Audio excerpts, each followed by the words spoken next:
جب 19 رمضان کو مسجد کوفہ میں امام علی علیہ السلام کی اذان گونجنے لگی تو پوری کائنات میں سوگ برپا ہو گیا. چرند پرند جنات چیخنے لگے اور حضرت جبرائیل علیہ السلام تمام انسانوں سے کہنے لگے کہ اے انسانوں، آج آخری مرتبہ علی کی آواز میں اذان سن لو. مولا علی علیہ السلام اذان دے کے مصلی عبادت پہ آئے. اللہ کی عبادت کر رہے تھے. جیسے ہی آپ نے سجدہ کیا تو عبد الرحمن ابن ملجم زہر سے ڈوبی ہوئی تلوار امام علی علیہ السلام کے سر پہ دے مارتا ہے. بس مسجد کوفہ میں قیامت برپا ہو گئی. تمام چاہنے والے سر پیٹنے لگے. امام علی علیہ السلام کا مصلی خون سے رنگین ہو گیا.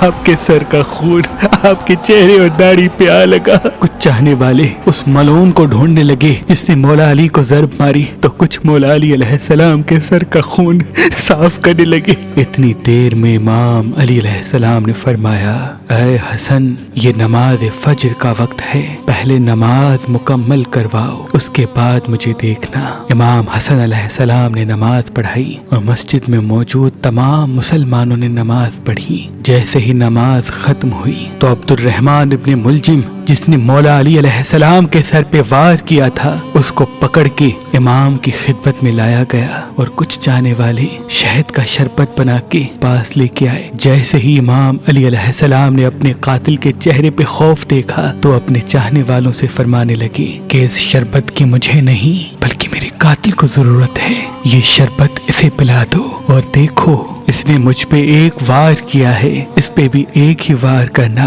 اور اگر یہ زندہ بچ جائے تو اسے آزاد کر دینا. دیکھو اگر یہ اس وار سے مر جائے تو اس کے جسم کے اعضاء نہ کاٹنا، کیونکہ میں نے اللہ کے رسول سے سنا کہ اللہ کے نزدیک سب سے بدترین انسان وہ ہے جو مرے ہوئے انسان کے جسم کے حصے کاٹتا ہے. بس آپ یہ فرمانے لگے اور تمام چاہنے والے آپ کے عدل و انصاف کو دیکھ کے رونے لگے. پھر آپ فرماتے ہیں، حسن، حسین، عباس، چلو مجھے اپنے گھر لے کے چلو. آپ اپنے بیٹوں کے سہارے سے جیسے ہی گھر کے قریب پہنچتے ہیں تو فرماتے ہیں، عباس، سب چاہنے والوں کو کہو کہ واپس اپنے گھر چلے جائیں. تو کسی نے عرض کیا، یا امیر المومنین، یہ سب آپ کے چاہنے والے ہیں، اس حالت میں آپ کو کیسے چھوڑ کے چلے جائیں؟ امام علی علیہ السلام نے فرمایا، کیونکہ میرے ضربت کی خبر مجھ سے پہلے میرے گھر پہنچ چکی ہے اور میری بیٹیاں زور زور سے رو رہی ہے.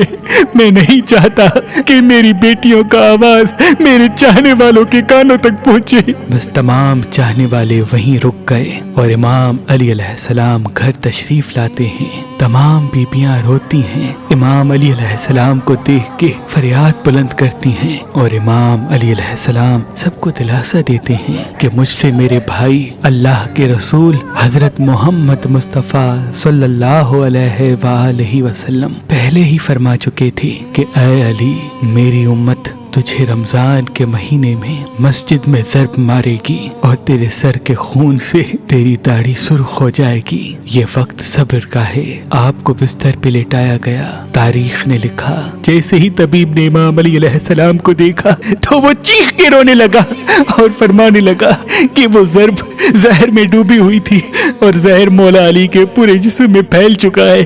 جتنا ہو سکے آپ ان کو دودھ پلائے. بس جیسے ہی یہ خبر کوفے کی گلیوں تک پہنچی تو کوفے کے یتیم بچے اپنے اپنے حصے کا دودھ لیے امام علی علیہ السلام کے گھر پہ آتے ہیں اور بآواز بلند کہتے ہیں، یا حسن، یہ ہمارے حصے کا دودھ ہمارے مولا کو پلائیں. ہم ایک مرتبہ یتیم ہو چکے ہیں، دوسری مرتبہ یتیم نہیں ہونا چاہتے. امام علی علیہ السلام بستر شہادت پہ بھی مسلسل اللہ کا ذکر کرتے رہے. بس جیسے ہی 19 کا دن ختم ہوا، 20 رمضان کی رات آئی، آپ فرمانے لگے کہ اب میرے حجرے میں کوئی بھی نہ آئے کیونکہ پوری دنیا کے جنات و فرشتے مجھ سے ملنے آ رہے ہیں. اور پھر جیسے ہی 20 رمضان کا سورج طلوع ہوا تو آپ امام حسن سے فرمانے لگے، اے حسن، جاؤ میرے تمام چاہنے والوں سے کہو کہ اپنے امام کا آخری دیدار کر لیں. آپ کے عقیدت مند قطار بنا کے جیسے ہی آپ کی زیارت کے لیے گھر میں داخل ہوئے تو دیکھا کہ زہر پھیلنے کی وجہ سے آپ کا چہرہ پورا زرد ہو چکا ہے. سب چیخ کے رونے لگے.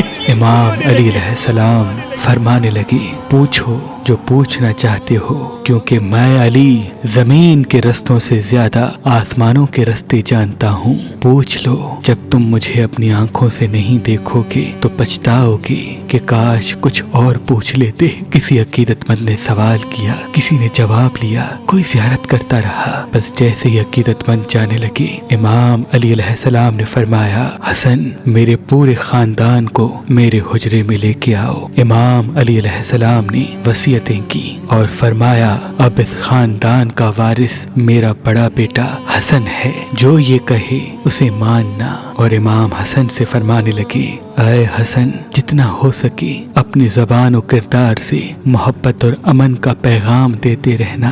अपने नाना की सुलह हुदैबिया को याद रखना। कोशिश करना कि मुसलमान का दुश्मन न बने और तकवा से दूर न होना। अगर दुनिया तुम्हारे करीब आए भी तब भी इससे दिल न लगाना। दुनियावी चीज न मिलने पर कभी अफसोस न करना।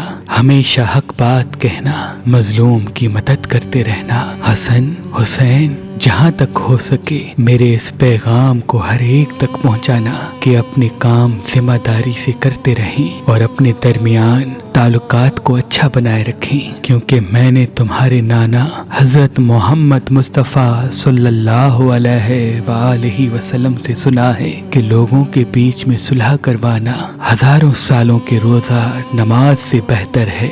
और यतीमों के बारे में अल्लाह से डरते रहना कि कभी वो भूखे न रहें, और पड़ोस में रहने वालों का ख्याल रखना, क्योंकि अल्लाह के रसूल पड़ोसियों के बारे में बार बार इतनी नसीहत करते कि लोग समझने लगते कि शायद अल्लाह के महबूब उनको हमारा वारिस भी बनाने वाले हैं। और कुरान को समझने और उस पे अमल करने में देर न करना। ऐसा न हो कि दूसरे कुरान को समझ के तुम पे हुकूमत करने लगे। नमाज के बारे में अल्लाह से डरते रहना, क्योंकि वो तुम्हारे दीन का सुतून है। और अल्लाह के घर की हिफाजत करना, क्योंकि वो तुम्हारी पहचान है। अल्लाह से डरो। अपनी जान, माल और जबान के बारे में न किसी का माल गस्ब करो, न किसी को हाथों और जबान से तकलीफ दो। एक दूसरे की मदद करते रहना।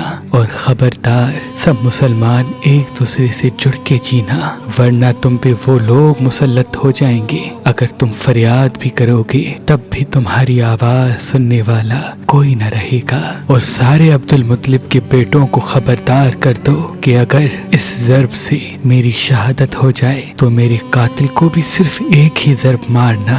अगर वो बच जाए तो उसे आज़ाद कर देना। अगर वो मर जाए तो उसके जिस्म की बेहुरमती न करना, उसके जिस्म के हिस्से न काटना। क्योंकि मैंने अल्लाह के रसूल से सुना कि ज़मीन का बदतरीन अमल ये है कि किसी मरे हुए के आज़ाए जिस्म काटे जाएं, चाहे वो पागल कुत्ता ही क्यों ना हो। हसन, मेरे जनाजे में किसी को शरीक न करना।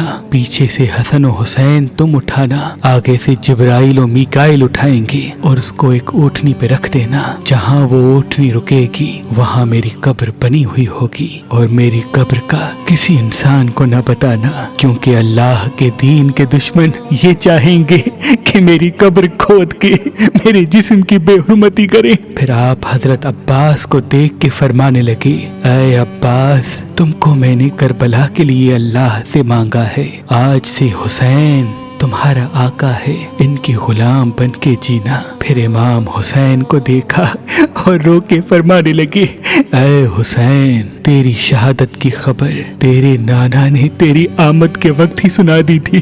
तुझे 3 दिन का भूखा प्यासा करके करबला के मैदान में शहीद किया जाएगा। तेरे बच्चों को, साथियों को बेदर्दी से मारा जाएगा। हुसैन, तेरी शहादत के बाद मेरी बेटियों को, तेरी बहनों को रस्सियों में कैद करके इसी कूफा और शाम में फिराया जाएगा। हुसैन, अल्लाह के दीन के लिए सब्र करना, और जब वक्त आखिर आए तो अपनी बहनों और बेटियों से नसीहत करना कि इस्लाम के लिए सब्र करते रहें और कदम कदम पे ये गवाही देते रहें कि अल्लाह के सिवा कोई इबादत के लायक नहीं, और उनका नाना हजरत मोहम्मद मुस्तफ़ा सल्लल्लाहु अलैहि वसल्लम अल्लाह के रसूल हैं। बस इतनी देर में आप फरमाने लगे, सलाम या रसूल अल्लाह, सारा खानदान चीख के रोने लगा और कहने लगा, ऐ हमारे मौला, क्या हमारे दरमियान अल्लाह के रसूल मौजूद हैं? इमाम अली अलैहिस्सलाम ने मुस्कुरा के फरमाया, हाँ, अल्लाह के महबूब और तुम्हारी माँ फातिमतुज़ ज़हरा सलामुल्लाह अलैहा मुझे लेने आए हैं। बस पूरा घर ज़ारो कतार रोने लगा और यूं इमाम अली अलैहिस्सलाम ने अपनी आंखें बंद कर ली। आपकी वसीयत पे अमल करते हुए आपके जनाजे में किसी को भी शरीक नहीं किया गया। पीछे से हसन और हुसैन ने उठाया तो आगे से वो जनाजा खुद ब खुद उठने लगा और एक नूरानी ऊँटनी जाहिर हुई। जनाजे को उस पर रखा और वो कूफे से बाहर चलती गई। एक वीरान जगह पे जा रुकी जहाँ एक चमकदार पत्थर था। जैसे ही इमाम हसन हुसैन ने उस पत्थर को हटाया तो उस पत्थर के नीचे एक कब्र बनी हुई थी और उस पे लिखा हुआ था कि ये कब्र अल्लाह के नबी नूह नजीउल्लाह ने बनाई है, अल्लाह के वली अली इब्ने अबी तालिब अलैहिस्सलाम के लिए। अली इब्ने अबी सलाम हो अल्लाह के वली इमाम अली अलैहिस्सलाम की अज़मत पर सलाम हो। शेर खुदा नफ्स नबी मोमनों के अमीर हैदर कर्रार